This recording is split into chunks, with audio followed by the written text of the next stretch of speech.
하옵소서. 주님의 뜻을 이루소서. 온전히 나를 주장하사 주님과 함께 동행함을 만민이 알게 하옵소서.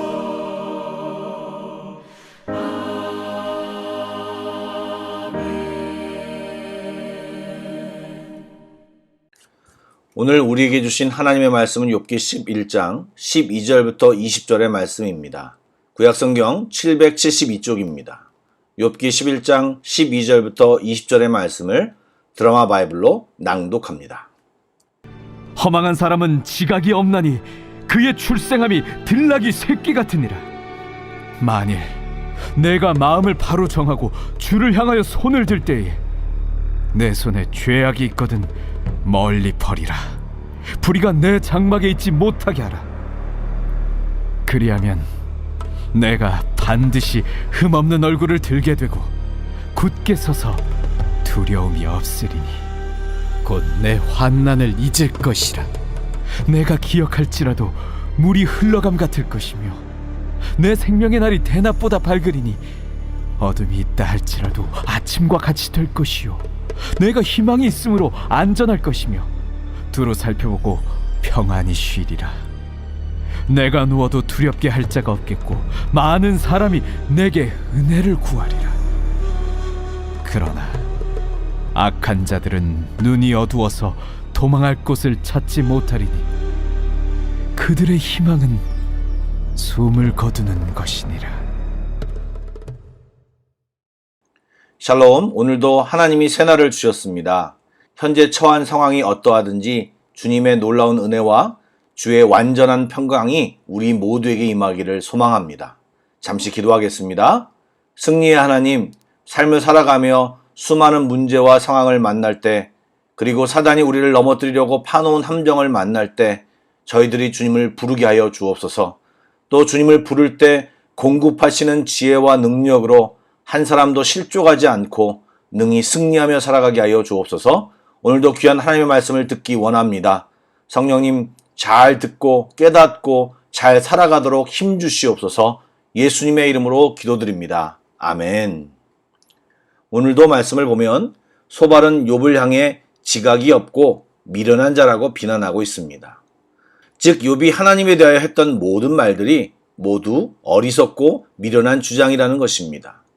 그리고 13절에는 욥에게 네 마음을 바로 정하라고 결론지어 말하고 있습니다. 이는 10장에서 욥이 탄식하며 하나님의 마음을 탓한 것에 대해 재앙의 이유는 하나님의 마음에 있지 않고 욥의 마음에 있다고 받아친 것입니다. 소발은 욥이 자신의 죄를 잊고 있다고 생각했기 때문에 그가 주님을 향해 손을 들면 죄악이 생각날 것이라고 말합니다. 이처럼 욥이 분명히 죄를 지었다는 소발의 확신에는 변함이 없습니다. 그 죄악을 버리면, 해결하면 욥이 하나님께 얼굴을 들 수 있고 이제 환난도 기억조차 하지 않게 될 것이라고 말합니다. 여러분, 소발의 주장에 대해 어떻게 생각하십니까? 어제 본문에서 그는 하나님의 지혜와 지식이 오묘하다고 말하고 있지만 그가 내세운 해결책은 정말 진부하고 뻔한 이야기입니다. 그는 욥이 무슨 죄를 지었는지 회개할 죄가 무엇인지 알지 못합니다. 소발은 그냥 그의 탄식과 욥의 재앙을 근거로 하여 죄가 있다고 생각한 것입니다. 그리고 욥에게 마음을 바로 정하고 하나님을 향해 손을 뻗으라고 권했던 것입니다. 여러분, 이미 욥은 그렇게 하고 있습니다. 그런데 욥이 아무리 생각해도 자기 안에 제거할 죄가 생각나지 않고 자기가 당하는 재앙에 대해 하나님이 침묵하시기에 답답한 상태에 있는데 지금 소발의 말은 욥을 더욱 짜증나게 할 뿐입니다. 지금 아픔 가운데 있고 나름 탄식하며 기도하는 사람들에게 기도하면 하나님이 도와주실 것이라고 말을 하는 것은 맞는 말이지만 좋게 들려지기보다는 부정적으로 들리기가 쉽습니다. 물론 모르고 있다면 꼭 해야 하는 이야기이고 짜증을 부려도 도전해야 할 말일 것입니다. 그러나 욥은 말씀드린 대로 이미 사투를 벌이고 있는 상태에서 소발의 이 진부한 주장은 위로도 주지 못하고 도움도 되지 못하고 있는 것입니다. 이미 소발도 지금 이런 주장을 하는 것은 자신의 말을 뒷받칠 만한 확실한 지식과 경험이 분명히 있었을 것입니다. 그러기에 그가 그런 주장을 했을 것입니다. 그럼 소발이 무엇을 잘못했습니까? 어제도 비슷한 말을 했지만 우리 모두는 하나님 앞에서 죄인이고 하나님이 절대 주권자임을 잊지 말아야 합니다. 소발이 가지고 있는 지식과 경험이 아무리 대단해도 하나님은 그 모든 것 위에 계신 분이고 소발이 가지고 있는 지식과 경험이 모든 것을 대변하지는 못합니다. 그러기에 소발의 주장이 타당하고 맞다고 하더라도 다른 일을 판단하고 정죄해서는 안 되는 것입니다. 겸손해야 합니다. 소발의 모습은 예수님 당시 바리새인의 모습과 흡사합니다. 남을 판단하고 정죄하는 칼이 언제 자신에게도 날아올 수 있음을 알고 말씀 앞에 하나님 앞에서 겸손해야 합니다. 우리는 주권자가 아닙니다. 그러므로 전달자, 통로가 되는 일에 힘써야 합니다. 또한 지식과 경험도 중요하지만 그것을 전달하는 마음과 태도가 적절해야 잘 전달되고 그 가진 지식과 경험이 온전해지는 것입니다. 소발은 20절 끝절까지 자기 주장을 견지합니다. 그가 하는 말을 직설적으로 풀어서 표현하면 이런 식이 됩니다. 죄를 짓지 않았다고? 아니야. 너는 죄를 지었어. 기도하면서 잘 생각해보면 네 죄가 생각날 거야. 죄가 생각나면 회개하고 용서를 받아라. 이것이 소발의 말투이고 주장입니다. 여러분 생각해 보십시오. 소발이 한 말이 틀린 말인가요? 아닙니다. 틀린 말은 아닙니다. 그러나 아무리 맞는 말이라고 할지라도 상황과 현실을 숙고하지 않고 적절한 적용이 되지 않으면 오히려 어리석은 말과 행동이 될 수밖에 없습니다. 우리 예수님을 잘 보시기 바랍니다. 예수님은 인간들을 심판하실 수 있는 분이십니다. 그런데 하나님의 계획과 사랑의 실체가 되어 이 땅에 오셨습니다. 수많은 비판과 오해 속에서도 끝까지 겸손의 모습을 보이시며 순종하셨고 하나님의 사랑이 되어 우리를 위해 죽으셨습니다. 예, 그 길은 쉽지 않은 길이었습니다. 이해 못하는 사람들, 사단의 종이 되어 오히려 대항하고 방해하는 인간들까지도 주님은 품으셨습니다.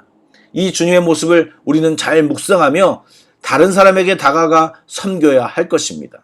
바라기는 우리가 가지는 모든 지식과 말, 그리고 행동 속에 하나님의 지혜와 사랑이 충만하기를 소망합니다. 여러분, 남편을 향해, 아내를 향해, 자녀들을 향해, 이웃들을 향해 하나님의 귀한 통로가 되시기를 축복합니다. 그들에게 하나님의 마음과 사랑이 잘 전달되는 귀한 통로가 되시기를 다시 한번 축복합니다. 아멘. 기도하겠습니다. 사랑의 하나님, 저희들이 교만하여 감히 전달자가 주체가 되어지는 오류를 범하지 않도록 하여 주시옵소서. 예수님의 모습을 묵상하며 겸손하게 묵묵히 주님의 도구가 되어 살아가게 하여 주옵소서. 성령님 도와주십시오. 지혜도 주시고 성령으로 충만케 하셔서 섬겨야 할 사람들을 제대로 섬기고 사랑하게 하여 주옵소서. 감정이 앞서고 성격이 앞서는 경우가 많습니다. 주여 도와주시옵소서. 함께하여 주옵소서. 오늘도 기도하오니 주님 앞에 머물며 승리하게 하여 주옵소서. 예수님의 이름으로 기도드립니다. 아멘. 찬양 한 곡을 묵상하시고 합심기도와 개인기도로 나아가겠습니다.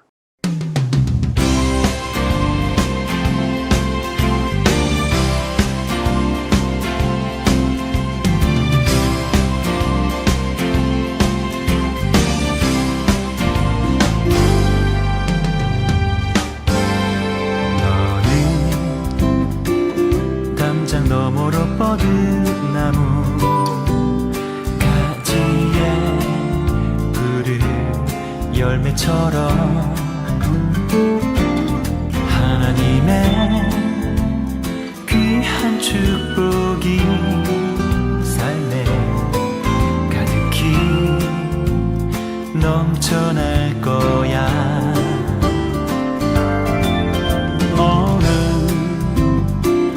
어떤 시련이 와도 능히 이겨낸 강한 발이 있어. 전능하신 하나님께서 너와 언제나 함께 하시니 너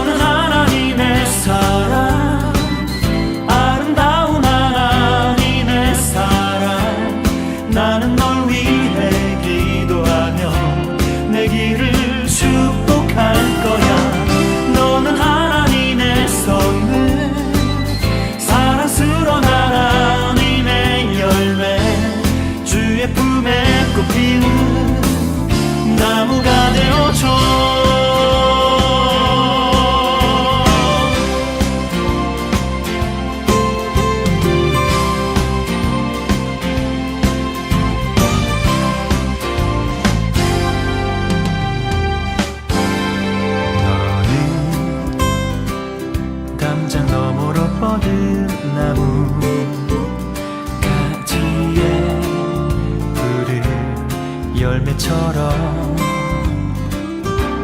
하나님의 귀한 축복이 삶에 가득히 넘쳐날 거야. 너는 어떤 시련이 와도 능히 이겨낼 강한 발이 있어.